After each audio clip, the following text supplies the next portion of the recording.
नमस्कार, जय माता दी। मैं हूँ आपकी अपनी लाइफ डिज़ाइनर आचार्य जीतू सिंह। संकष्टी चतुर्थी यानी ये ऐसी चतुर्थी होती है जहाँ कहा जाता है कि आपके सारे संकट हर लेते हैं भगवान गणेश, क्योंकि भगवान गणेश को समर्पित होती है ये संकष्टी चतुर्थी व्रत। और चतुर्थी में अगर के दो चतुर्थी व्रत बहुत इंपॉर्टेंट माने जाते हैं। पूर्णिमा के बाद आने वाली चतुर्थी को संकष्टी चतुर्थी कहा जाता है और वहीं दूसरी तरफ अमावस्या के बाद आने वाली चतुर्थी को विनायक चतुर्थी व्रत कहते हैं। ये दोनों ही व्रत बड़ी भूमिका निभाते हैं आपके जीवन में कष्टों को दूर करने का। संकट मोचन यानी अगर आप बात करते हैं कि आपकी ज़िंदगी से सारे संकट ही खत्म हो जाएं, रिमूव हो जाए, किसी भी तरीके की नेगेटिविटी खत्म हो जाए, तो आपको कुछ आराधनाएं ज़रूर करनी चाहिए।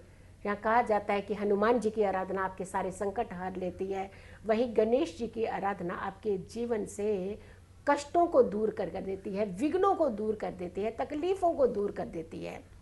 विनायक चतुर्थी की भी अगर हम बात करते हैं तो ये भी बड़ी उत्तम और विलक्षण योग लेकर के आती है।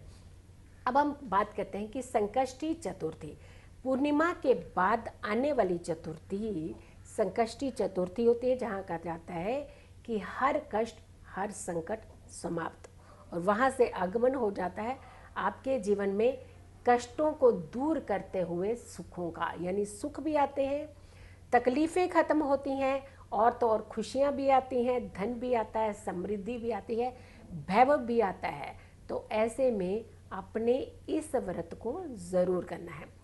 कहा जाता है कि इस व्रत को करने से अगर आपके घर में संतान की दिक्कत हो रही है, संतान परेशान करती है, संतान के योग नहीं बन रहे हैं, तो ऐसे माता पिता को ये व्रत ज़रूर करना चाहिए। फिर दूसरी तरफ आती है जो माता पिता परेशान हैं किसी न किसी कारण से अपनी संतान के चलते, चाहे वो ज़ुबान चलाते हैं, झगड़ा करते हैं, या फिर उनका कहना नहीं मानते हैं, उसके लिए भी आप इस व्रत को कर सकते हैं। या फिर आपके बच्चे के जीवन में खुशियाँ दस्तक नहीं दे रही हैं, स्टेबिलिटी नहीं हो रही है, जो मिशन वो अचीव करना चाहते हैं वो नहीं कर पा रहे हैं, हर्डल्स आ रहे हैं, रुकावटें आ रही हैं उन्हें उनके मिशन में आगे सक्सेसफुल करने के लिए, तो भी माता पिता इस व्रत को रख सकते हैं। गौरी पुत्र गणेश की आराधना ज़रूर करनी चाहिए, बहुत ही उत्तम माना जाता है। और जब गणेश की बात आती है तो कहा जाता है कि उन्हें लड्डू बहुत ज़्यादा पसंद है, लड्डुओं का भोग इस दिन ज़रूर लगाना चाहिए। और गणेश बहुत खुश होते हैं जब जब आप छोटे बच्चों में लड्डुओं का वितरण करते हैं, यानी लड्डू बांटते हैं।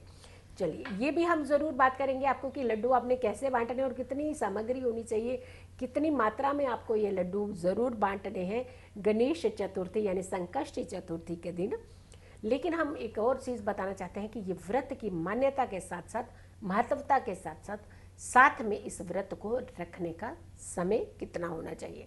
सूर्य उदय से लेकर के ये व्रत शुरू होता है और चंद्रमा के उदय होने तक ये व्रत रखा जाता है। और कहा जाता है कि जैसे ही आप ये व्रत को पूर्ण करते हैं उस समय सबसे पहला आशीर्वाद अपने माता पिता का लेना चाहिए। भगवान गणेश बहुत प्रसन्न होते हैं।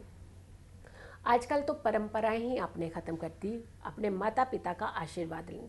इसी के चलते ही हमें जीवन में बहुत सारे कष्टों को डेफिनेटली अपनी तरफ हम बुला लेते हैं, यानी आशीर्वाद से दूर रहते हैं तो कष्ट ही आपके पास रहते हैं। तो इसलिए आशीर्वाद से वंचित कभी नहीं रहना चाहिए। फिर आते हैं कि भगवान गणेश की आराधना, मंत्र चैंट, जाप, गणेश स्तोत्रम ये ज़रूर पढ़ना चाहिए। गणेश चालीसा का पाठ आप कर सकते हैं। पीले आसन का प्रयोग करना चाहिए जब जब आप संकष्टी चतुर्थी के समय आप व्रत करते हैं। नेगेटिव एनर्जीज आपकी दूर होती हैं, आपके कष्ट दूर होते हैं, आपकी तकलीफ़ें दूर होती हैं और आपके जीवन में सुखों का आभास होता है। फिर आती है बात कि हर मनोकामना अगर आप पूर्ण करने के लिए गणेश चतुर्थी के दिन आप 13 लड्डू, जो हमने कहा था कि छोटे बच्चों में ज़रूर वितरण करना चाहिए। इसके अलावा आप कितने भी लड्डू, इसके कम से कम 13 लड्डू ज़रूर कहते हैं कि वितरण इस दिन ज़रूर करने चाहिए। फिर आती है बात कि गणपति के जब भी आप आराधना करें तो आपका मुख किस तरफ होना चाहिए। आपने हमेशा पूर्व या फिर उत्तर दिशा की ओर ही मुख करके ही पूजा करनी है। यकीन मानिए आपके जीवन में बहुत ज़्यादा सुख आएंगे, आपके कष्ट सारे कट जाएंगे। अगर आपको किसी तरीके से वाणी का दोष हो रहा है या आपको लगता है कि आप बोलना कुछ चाहते हैं लेकिन सामने वाला कुछ और ही समझता है, वो उसका इम्पैक्ट आपके जीवन में बहुत ही खराब तरीके से पड़ता है। तो आपके लिए एक बहुत ही दैवीय प्रयोग बताने जा रही हूँ जिसे आपने ज़रूर करना है। दूसरी बात, अगर आपको लगता है कि किसी कारण से छोटे छोटे बच्चे होते हैं वो जल्दी बोलना नहीं सीखते हैं, बहुत बार ऐसा होता है कि बच्चे की उम्र होती जा रही है लेकिन वो जल्दी क्लियरिटी से वर्ड्स बोलना नहीं शुरू करते हैं, तो भी एक बहुत अच्छा उपाय बताने जा रही हूँ कि इस उपाय को आप ज़रूर कीजिएगा। और तीसरी बात आती है कि जो बच्चे आपके साथ वाद विवाद करते हैं, ज़्यादा वाद विवाद करते हैं और आपको लगता है कि वो अल्फाज कहीं ना कहीं आपको तकलीफ़ पहुंचाते हैं, खास करके बड़ों को तकलीफ़ पहुंचाते हैं, माता पिता को तकलीफ़ पहुंचाते हैं, तो भी आप इस उपाय को कर सकते हैं। आपने संकष्टी चतुर्थी के दिन आपने 13 दूर्वा ले लेनी है। दूर्वा की घास जो होती है, हरी घास होती है, वो लेनी है आपने। और आपने कम से कम 11 दूर्वा होनी चाहिए और 11 दूर्वा लेकर के आपने उसे पूरी अच्छी तरह से धो करके साफ कर लेनी है। और उसके पीछे आपने मोली बांधनी है। मोली इस तरीके से बांधिएगा कि जैसे एक झाड़ू की तरह आपके सामने सामान होता है उस तरीके की, पीछे की तरफ आप डंठली की तरफ आप मोली जो है वो बांध लीजिए और आगे शाखें जो है वो खुली रखिएगा।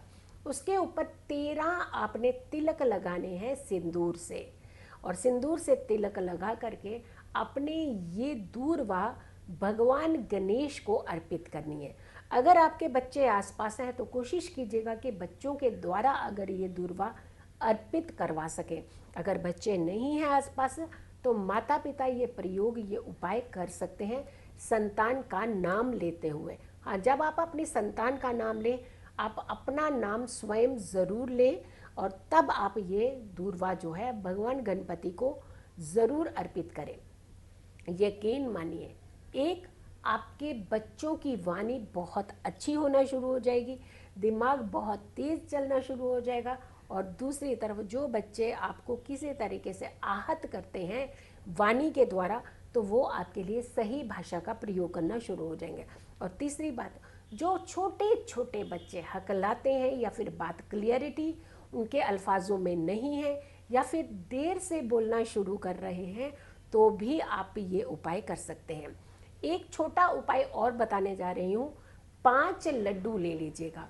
5 लड्डू लेकर के आपने सबसे पहले गणेश भगवान को अर्पित करने हैं और उन 5 लड्डुओं में से पहला एक लड्डू निकाल करके आपने अर्पित करने के बाद ही आपने इस विधि को करनी है। उसमें से एक लड्डू आपने उस बच्चे को ज़रूर खिला देना है जो बच्चा कहीं ना कहीं आपके साथ बदतमीजी करता है या फिर जो कम बोल रहा है या फिर ठीक से नहीं क्लियरिटी से बोल रहा है। थोड़ा सा प्रसाद रूप में उस बच्चे को ज़रूर खिला दीजिए।